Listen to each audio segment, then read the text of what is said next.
Thank you for joining us for this episode of our In Conversation series. The aim of the series is to provide an insight on topical issues relevant to higher education from a university perspective. This is part of our Discover University programme.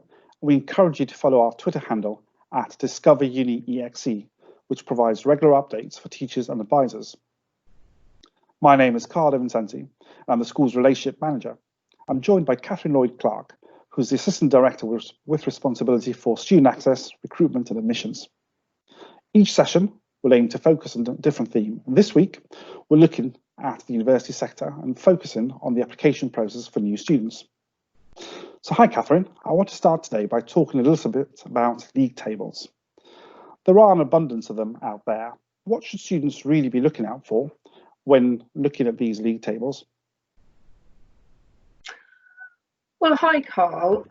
League tables are really quite a controversial topic, aren't they? Because I think as teachers and advisors, we're aware that they play quite a powerful role in the choice journey. On the other hand, we're probably very well aware that they've all got their peculiarities and preoccupations. They are managed by the broadsheet press or by commercial entities. And also, as teachers and advisors, I think we're very well aware that choosing a university is really about best fit in a very kind of intuitive way, as much as it is the metrics and the measurements that go behind a particular institution. From my perspective, I always stress to start with a sense of the subject league tables rather than institutional rankings. And that might sound counterintuitive, but interestingly, when we do our student feedback for people who accept or decline offers at Exeter, they tell us that the subject ranking is more important to them than the institutional ranking. And that's possibly a little different for home students than it is for international students. International students do tend to be very driven by institutional ranking rather than subject ranking. But our largest group of applicants from the UK are very preoccupied with subject ranking. And I think subject ranking is a really valuable thing to look at if you're trying to determine where would be the most challenging and exciting place for you to study a particular discipline. So I would strongly suggest that those are worthwhile, but only as a starting point. And after you've interrogated whichever is your favourite website, whether it's Complete University Guide or whatever you want to use, but when you've interrogated those, I think it's great for applicants to then go away and do their long listing and their short listing on a much broader range of factors than is generally displayed in those league tables.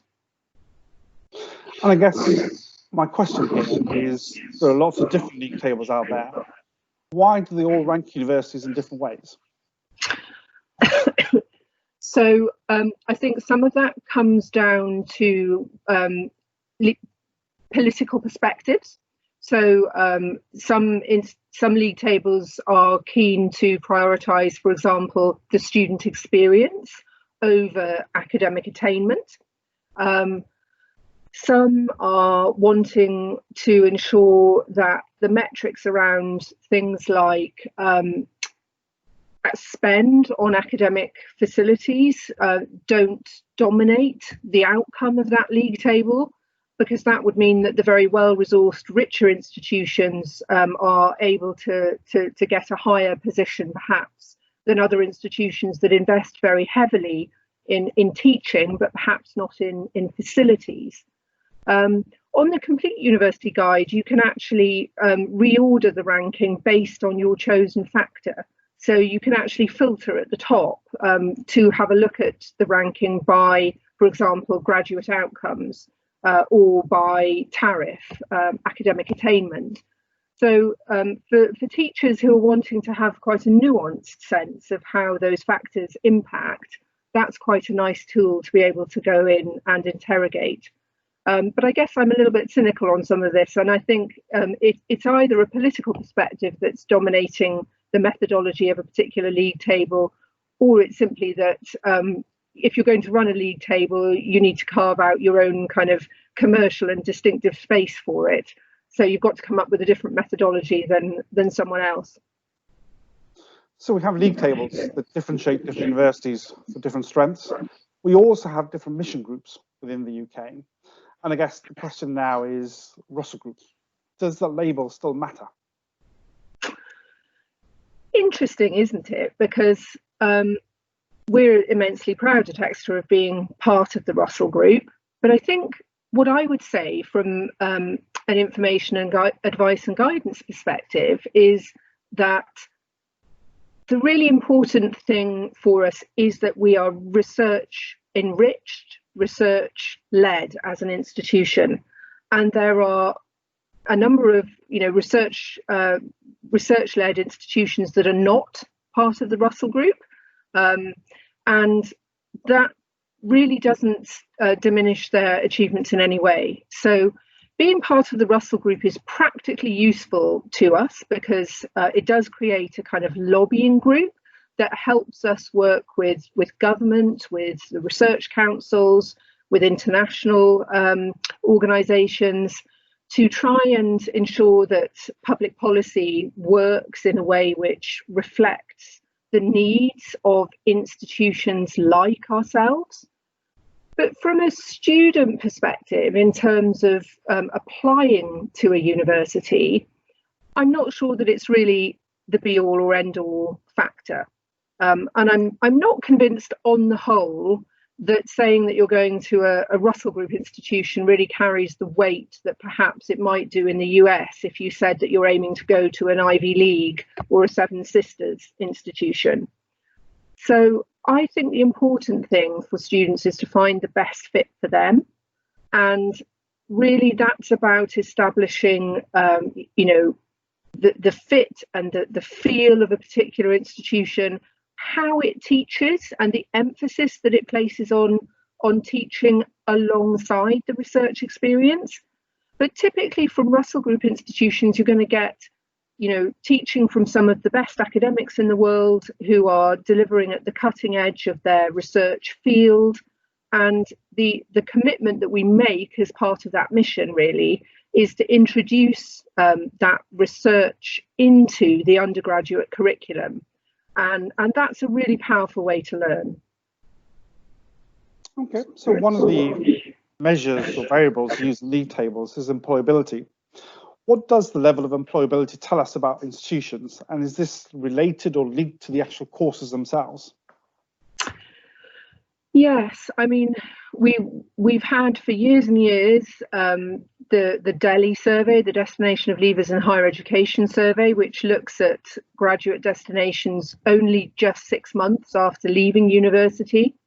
Then we have the graduate outcomes data from the Higher Education Statistics Agency, which has aimed to try and give a little bit more of a student voice to add to the DELI statistics. Giving students the opportunity to say and to talk about, how meaningful their work is in their employment situation, whether they've used the skills that they've learned at university, and whether their employment currently is giving them the opportunities they hoped for progression. And that, I think, has tried to bring some balance to the raw metrics around employability. But we've also got what's called the LEO data now, and that's Office for Students data that aims to give a bit more of a longitudinal scan of students' salaries over time and their outcomes over time. So there's a lot of data to engage with. I think what I find from a student advice perspective is that more and more students, whether they are coming to us from international destinations or from the UK, are very concerned about what opportunities they will have after they graduate. Clearly, it's a huge investment of time and of money for students and for families, wherever they come from in the world. And I think there's an awful lot of public discourse from government and from other sources in the media about the relevance of particular sorts of study to your future. I'm a historian, and actually many of the top best paid chief executives in the country are historians. But history is a discipline that often suffers from being regarded as less relevant, if you like, than something that might have a very obvious employment or vocational destination like law or engineering. But what I would really stress is that your employability is something that you will have the opportunity to work on when you're at university. And it would be incredibly important for us if teachers and advisors can stress and can reinforce that students should do what they love first and foremost, because then they will succeed. And what employers really look at, as much as skills and knowledge, is whether you have really worked hard during your degree and achieved the best you can. Employers are quite traditional in many ways. They will look at A-level grades, they will look at degree outcomes to try and sift through, who are the really hard workers. And sometimes those factors relate to how engaged you feel you've been with your studies. So teachers and advisors should really encourage people to do what they love, do what they're good at, and work on their employability when they're at university, because there are some fantastic careers resources at universities which will help with all of those pathways into particular professions. And I think young people or people who are returning to study perhaps after having made a career choice that they now want to change, they need some space and time to think about the future in its own terms. They've already got lots of big decisions to take about coming to university without having to map out the whole of their future lives as well. So my plea would be really to glance at those employability statistics, but not to be overwhelmed by the sense that you have to study something that's relevant and something that's vocational, because it's more important to do something you love. And linked to that, there's often talk about the graduate market being oversaturated. There's too many students getting degrees. Are integrated master's programs increasing in value as the number of students gaining a degree qualification increases? I think integrated masters are a fantastic set of opportunities, and it's been really exciting over the course of my career to see how these have grown and developed from their origins very much within STEM provision into areas which are much broader than that now. You can even find integrated masters in some of the humanities disciplines at some institutions now. And some institutions doing some really creative things around embedding entrepreneurship and creativity elements into a fourth year of study on top of a traditional bachelor's. I think it's fair to say that in a very challenging employment market, any form of master's or higher degree study can give an edge. But it's really down to the individual as to whether it's right for them to do that through an integrated master's, a fourth year that's, as it were, built onto an undergraduate bachelor's programme and allows you to graduate with a master's, or whether it's better for you to do a standalone master's. And sometimes, particularly perhaps in the humanities and the social sciences, doing a broadly based undergraduate degree, but then narrowing down to focus on a very particular theme that you've really enjoyed, and doing that as a specific standalone master's can be just as an effective a route. But specifically on the integrated masters, I do think they really add value. I think that they offer the opportunity to really demonstrate the capacity to work independently, to do a sustained piece of lab-based work or independent research, to demonstrate the ability to really operate in terms of higher level research skills. And for many careers, those are incredibly valuable skills. And I think very, very well worth the investment of time and money. I know that at many periods of time when the fee structure has changed for undergraduates, people have speculated that 4-year degrees will become less popular than 3-year. And that is absolutely not the case. 4-year degrees are in strong demand and are highly marketable in terms of those additional skills that they offer.